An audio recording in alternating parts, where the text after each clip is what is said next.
আরে চাবু কলে ইমাম সাহেব, উনি যদি জানতে পারে আমি ওনার বাগান থেকে খেজুর চুরি করছি, তাহলে তো উনি আমাকে রশি দিয়ে বেঁধে উড়ে ধরে মারবে।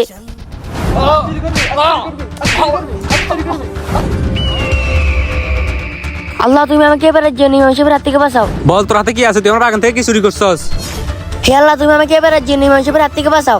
আমি আর জীবনেও চুরি করবো না। বল কি চুরি করছস? দাঁড়ান হুজুর, আমি বলতেছি। হুজুর, বাড়িতে আমার অসুস্থ বাবা, এই খেজুর আমি ইচ্ছে করে চুরি করিনি, আমি আমার দরিদ্রতার কারণে চুরি করেছি। ওনার খেজুর খেতে মন চাইছে, এই জন্য আমি আপনার বাগান থেকে খেজুরগুলো চুরি করছি। তোর কথা যদি সত্যি হয় তাহলে তুই তো বেঁচে গেছস, আর যদি মিথ্যা হয় তাহলে তুই তো জানোস আমার শাস্তি সম্পর্কে। চল তোর বাড়িতে চল।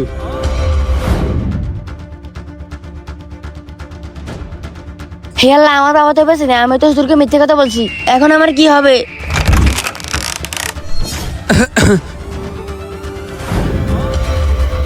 ঠিক আছে, তোমার দরিদ্রতার কারণে এবার তোমাকে মাফ করলাম। আরে আমার বাবা!